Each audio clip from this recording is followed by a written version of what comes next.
Misrepresentations of Biological Psychiatry on this edition of Truth and Love.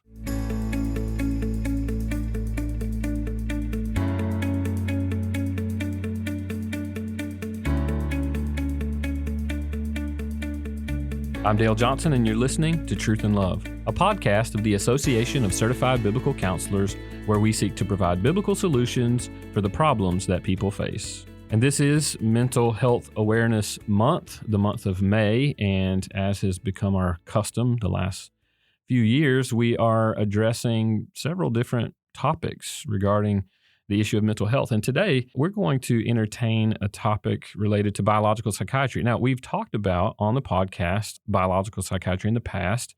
Episode 258, this was last May. We talked specifically about biological psychiatry. We don't want to rehash all of that. I would recommend that you go back and listen to that podcast, give you some information about the history of it, what biological psychiatry is. Let me just summarize the idea of biological psychiatry. It's trying to explain the psychological productions of man from some sort of reduced biological explanation. David Powlison, even in a Journal of Biblical Counseling editorial back in 1999, wrote this as he summarized biological psychiatry or biopsychiatry.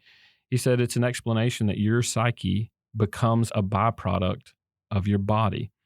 And that's the way that a lot of research in the modern, particularly since 1955, really began to amp up, became prominent in 1980. And today, it's the primary way, really, that we think about mental disorders, the idea of mental disorders. And again, I'll sort of give you the back and forth here relative to the history of biological psychiatry, where biological psychiatry sort of ebbed and flowed in its emphasis in history. It's certainly more recent, the last several hundred years, between what's called romantic psychiatry. And that's more of your moral therapy or your talk therapy. This would be Freudian psychoanalysis. This would be your humanistic talk therapy approaches. And those two things have been sort of at odds. And what's happening now, even in the current literature, is those two things are rising as two opposing views. And I think people don't often recognize that. And today, Sam Stevens is here with me to discuss some of these issues. You guys are familiar with Sam. He is our Director of Training Center Certification. He also teaches here at Midwestern Baptist Theological Seminary in our Biblical Counseling Department.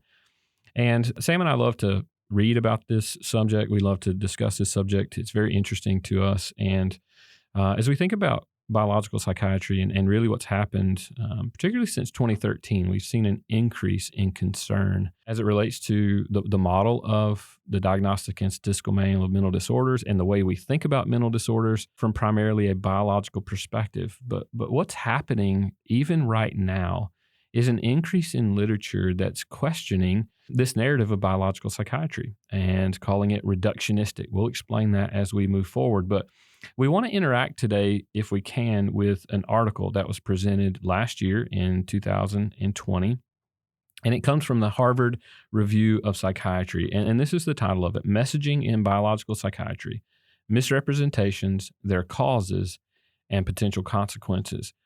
And it's really interesting to see this literature as it continues to unfold, questioning the narrative of the last several decades of biological psychiatry being propped up as some sort of scientific pinnacle of explaining psychiatric disorders or psychological disorders. And so, Sam, I want us to sort of dive into this if we can, because some of the things that we're going to talk about today may be shocking to some of the people that we're going to introduce this idea to. And I want to make sure that we explain it carefully, we explain it well. This podcast will probably extend into at least two. And so I want to make sure we slow down, we explain this as good as possible.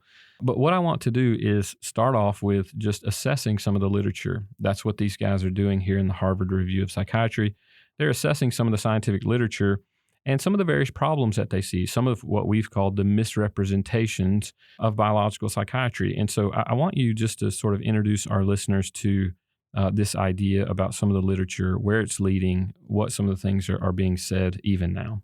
I think it's fascinating to consider that actually this is coming from within the field of psychiatry itself, and even broader scientific research and studies on psychiatry, its impact on medicine in general.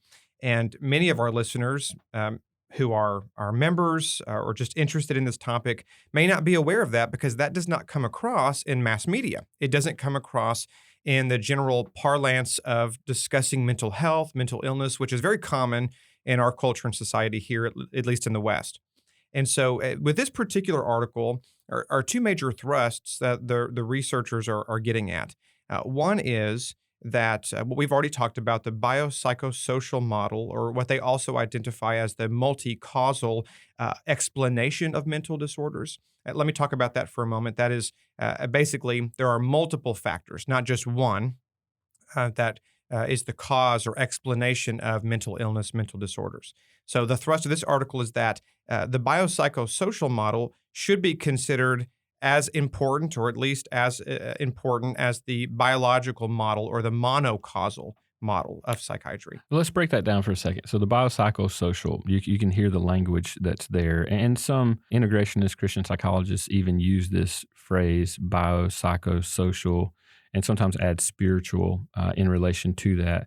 And what they're trying to do is to explain man to some degree. They are pushing against, in some ways, the exclusionary or reductionistic view of biological psychiatry, saying, no, we can't reduce all of our emotions down to just some sort of neurological problem. They would acknowledge that is there, that there are probably issues of chemical imbalance in the brain, but there are also spiritual explanations. So they sort of look at those things as different buckets, if you will, of man, and that there are different ways to deal with some of the problems of man, depending upon the category that it's defined by. Let me give a quick history of this. In biological psychiatry, it was gaining ground, as I said, from the 1950s into the 60s, 70s, 80s, and beyond. And there was a physician by the name of Engel who basically constructed this model. He saw where things were going, and I think rightfully so. He began to raise some caution. He saw that, man, we're trying to explain humanity from a biological-only perspective. Now, we have to pause and acknowledge we are biological beings. We are physical beings, but that's not all that we are if the Bible is true, and I believe that it is. So as we look at where biological psychiatry is going and where it has been, that's a concern for us. It should be biblically because it's explaining man in different ways than the Bible explains man, and those things can't be true if the Bible is true. So I think he was right to raise concern. Now, the way he responded, I think, raises caution into this biopsychosocial model. And what's happening, and maybe we'll talk about this in a future podcast, but there's major questions being asked in the last decade about this biopsychosocial model. Is it an appropriate way to categorize psychiatric or psychological problems that people are facing? And this is not religious fanatics, crazy people like me asking this question, or Sam, right? I mean, this is people in the field, right? One of the leading guys who's critiquing the biopsychosocial model is from Tufts University in Boston, one of the leading institutions of higher education relative to psychiatry in the country. And so we're talking some major discussion that's happening. Now, I understand this is a little bit deeper than we normally go, but these things are important if we're going to understand that worldview and approach of mental health. Okay, so Sam, I interrupted you very rudely. I want you to get back into describing some of the terms here and then some of the literature that we're seeing mass media just explode and build a narrative that's not an accurate scientific expression, but is so dominant in the culture that we live in. Right. Well, we talked about that first thrust, and so I'm glad you clarified. The researchers in this article, at least implicitly, are definitely in favor of that multi-causal explanation, right? They even identified that biological psychiatry, that monocausal, this one explanation that's purely naturalistic and biological, all mental disorders come from this. They're pushing back on that and saying, listen, the main message delivered to lay people are that mental disorders are brain diseases, that there's no difference between mental disorders as we would find specifically laid out in the DSM with biomedical diseases. And that this messaging, at least what they put down very cautiously, is misleading. And this gets to the second thrust of the article, that media represents psychiatric studies and research broadly as fact, as scientific fact, and as consensus. And so many of our listeners, I would say probably even more so our counselees, are getting their information, their understanding of mental disorders, the psychiatric complex, mental health, broadly speaking, not from these studies that we're referencing, that comes from research and these types of things, but they're getting them from secondhand sources. They're getting them from mass media, newspapers, from news stories that you hear. I mean, I don't know about most of our listeners. When you turn on the news in the morning, I want you to listen for in the next few mornings. Listen for stories that come out about these studies that come out regarding mental health and how different activities and different ways of thinking improve our lives in various ways. This is again, it underlies in a big way the way that we think as a society. So these are the two major thrusts in this article. One, that we should consider, or that the field should consider, biopsychosocial explanations as just as important, if not maybe more important, than the biological model. And that, secondly, the media generally represents the biological psychiatry in a very favorable way, but that's problematic because there's not a lot of consensus behind that approach. So I want to go a little bit further into that, but I think it's fascinating. I'm just going to read you the first few sentences of the abstract where they're explaining in this article what they're getting at. And then, Sam, what I want you to do is I want to talk about some of those problems that they're identifying in the scientific literature, because I think that's really, really critical here. This is what they say. Most experts in the field of psychiatry recognize that neuroscience advances have yet to be translated into clinical practice. Now, I think that's interesting, even from our perspective, because we're seeing that explode even in the biblical counseling movement. Some people are entertaining these ideas of neurological advances, neuroscientific advances, and these things are important. I'm not dismissing that, absolutely not. But there's an assumption that when you have some sort of neurological explanation for this or that, it gives scientific fervor to it. And that's not what they're saying. What they're saying is that people are trying to build their scientific, vigor on the back of neurology, but it's not translated into clinical practice at this point. They continue to say the main message delivered to lay people, this is people in the culture broadly, however, is that mental disorders are brain diseases cured by scientifically designed medications. Wow. So this isn't me saying this. These are researchers from Harvard making this statement, both PhDs who are writing this. They go on to say, here in this article, we describe how this misleading message is generated. We summarize the academic studies describing how biomedical observations are often misrepresented in the scientific literature through various forms of data embellishment, publication biases favoring initial and positive studies, improper interpretations, and exaggerated conclusions. That is a massive indictment, Sam, on the literature that's often used to propagate these ideas. And quite frankly, it's often used to squelch biblical counseling as an approach, as if it's too simplistic, it's not complex enough, you guys aren't understanding science. We have to clarify here. What are some of the things that we're seeing in the literature? Well, and even on a personal note, I've mentioned this to our listeners before. When I began to engage in a lot of this literature, I was very intimidated because I'm not a scientific researcher. So you read some of these studies, and you come at the end of them and you think, well, I mean, it sounds pretty reasonable to me. It sounds pretty founded. What I really think is fascinating about this particular article, this particular study, demonstrates that not even just in psychiatric scientific research and studies, but even broadly, that these elements are found quite often. So let's dig in a little bit deeper for our listeners to kind of explain what are some of these issues, these problems in psychiatric scientific literature that we find quite often. So the first thing that you mentioned was data embellishment. So what is that? That can come in several different forms.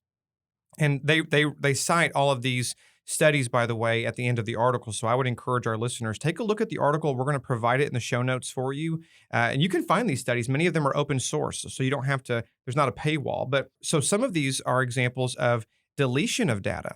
What is actually should be included in the study to give the most accurate picture of how the study was conducted and the outcomes just simply is not included to give the final result. That, I mean, you could stop right there. That's very problematic. That really is a problem in just how science generally should be conducted in the first place. The entire scientific method really is at risk when you don't include the full accurate picture of data.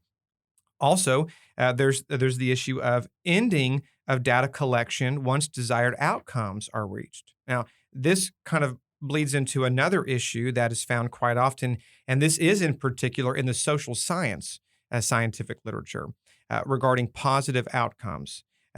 What that means is, generally in scientific research, a scientist has a hypothesis. They test the hypothesis, and then the results are measured up against that hypothesis. I put it that's very simplistic, but for all of us to understand how that generally works. What one interesting article found, and again, these researchers cite this study. This is from a few years ago, but the study looked at scientific studies from across all the different types of sciences. So we generally would think of sciences as the hard sciences, and then the soft sciences, which are going to be sociology, psychology, psychiatry. And so they looked at this broad spectrum, everything from astrophysics to physics to chemistry to more of the social sciences, political science, and psychiatry. And they looked at the positive outcomes of these studies. Do you know which of these categories by far yielded the most positive outcomes? It wasn't the hard sciences. It was psychiatry. Mm-hmm. And what these authors put forward in this particular article that we're referencing is that that demonstrates some of the embellishment of data. How interesting that well over 80%, this is leading up to a few years ago, of the outcomes of these studies were positive, that the hypothesis perfectly matched the outcomes of the study. When you looked at what this one referenced article brings up is when you look at how these often go, that's very, very abnormal. You don't typically find that, especially, again, when you're trying to, and what good science does is it tries to explore as far as it can the implications of the study and the research and the outcomes. They really want to test the hypothesis. Is it accurate or not? So that they're finding that these hypotheses from these researchers come out positive at this high rate is very interesting. And again, they tie this into the media output that generally the mass media is very favorable to these types of studies. Again, you see them everywhere. And so when there's at least an initial positive outcome from a study, or again, the data is embellished or somehow collection of data is ended to promote a desired outcome, these things are often pushed by the media, and there are several examples included in this one article. Another thing that they bring up is exaggerated conclusions. Now, I find this to be really interesting as well, that along with the social sciences having a very high positivity rate in a lot of these studies, is that the conclusions are broadly applied. Typically, when you read these types of studies, you get two major aspects. One is the data and an explanation of the data. What was the sample size? What were the different stipulations of the study, and then you have some sort of summary.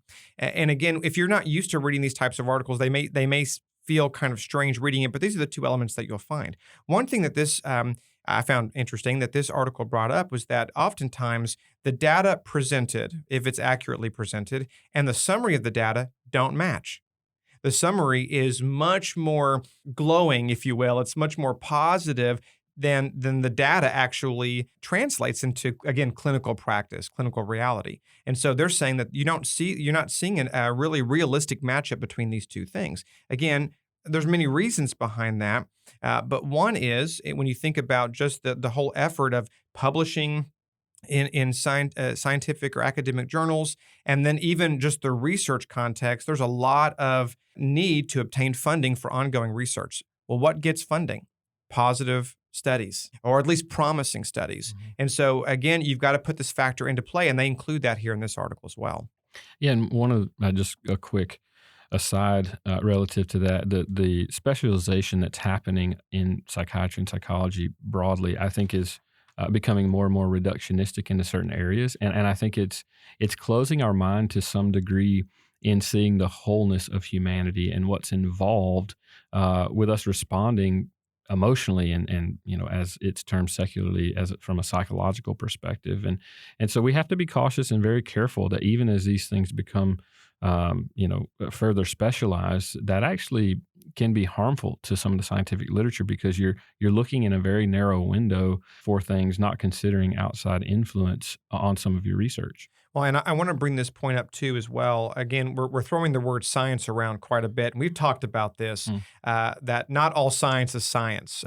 We talked about the philosophy of scientism, so we're really talking about more philosophical pursuits with scientific language or garb. But I do want to mention this just to clarify or to bring this to bear. I think in a more pointed way about the initial studies that come out that seem positive and how the mass media really pursue this. I'm going to quote directly from the article that we're mentioning here. So science itself is a cumulative process that evolves from promising but uncertain initial studies toward a consensus based on a corpus of independent studies confirming or not the initial studies. Unfortunately, and again, this is quoting from the article, mass media does not take this process into account. And so they take the initial studies and they run with them. And again, there are several examples in this one article that talks about them running away with this. Let me share this one with our listeners because this is really interesting regarding ADHD. So back in 2017, the Daily Telegraph, which is a very large newspaper with a broad circulation in the UK, headlined this article, "ADHD is a result of brain disorder, not bad parenting." And so inside the article, the journalist wrote this, quote, "The scientists behind the study say that their findings prove for the first time that the condition has a physical cause," end quote. Now, again, you hear that type of stuff pretty regularly here in the U.S., even on our news stations and programs. I mean, how many times have you heard about, oh, the study proves X, right? And then the next week you hear the exact opposite. The study proves X. This is clickbait. A lot of it is. So what the writers in this article says regarding this faulty way that the Daily Telegraph has interpreted the research, they said, yet according to the study, structural changes in certain brain areas are not necessarily the cause of mental disorders, as the authors in the Daily Telegraph had suggested.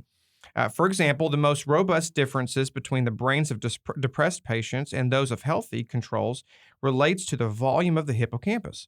A large international study showed that this volume reduction is modest, about 1.2%, and appears only after years of depression. It is not observed in patients diagnosed with a first depressive episode. Consequently, this minimal atrophy of the hippocampus might be the consequence of chronic depression rather than its cause. So again, this confusion between correlation and causation and how the mass media really warps that in a very general way to promote the positivity of these types of studies. Yeah, I mean, and I think that's really helpful. Let me translate what he just said relative to the depression study is what he's saying is that what's termed scientific neurobiological, okay, those things are true, but what's the part of the data that's not given is that people describe this as a cause, as if this appears early on and it's causing our depression. Well, what studies are actually demonstrating is that our states of depression long-term is having cause on our biology. Wow, that's really interesting to think about. And of course,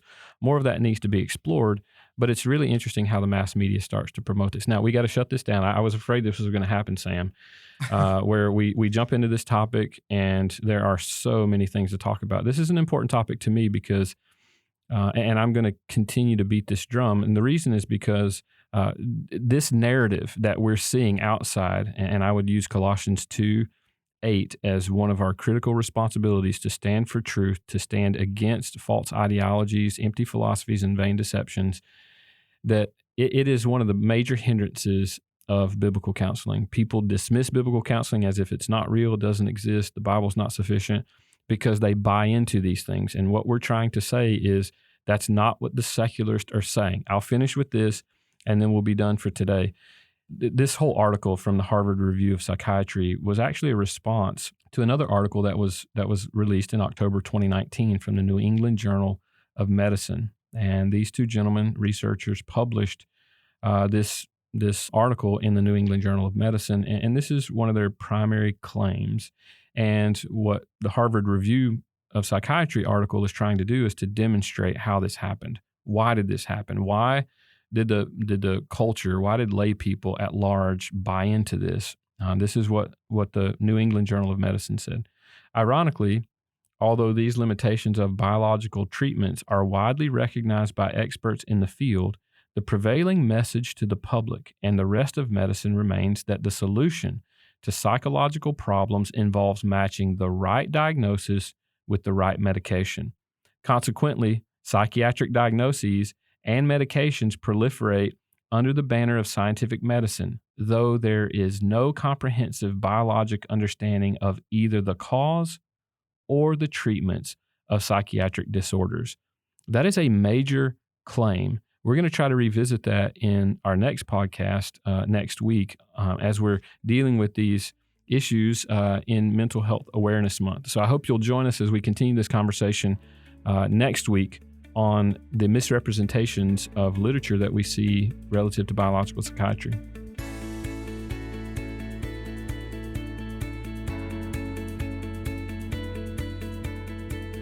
You're listening to Truth and Love, a podcast of ACBC. Well, as you guys can tell, this is a very thick subject, and it's one that literature is coming out by the droves, honestly, from seculars questioning what's happening in biological psychiatry. And I think it's very relevant to where we are. Again, so many pastors, this is a hindrance to them, where they love the Bible, they want to preach the Bible, they believe the Bible's inerrant and authoritative, but they begin to question the extent of the sufficiency of the Bible, in part because of this narrative. And all I want to do is to not dismiss the idea that, we don't have biological effects. Of course we do. We're biological beings. But the attention and the primacy of causes that we give to it, even the scientific secular literature is raising major, major questions. I mean, it's this huge debate going on now.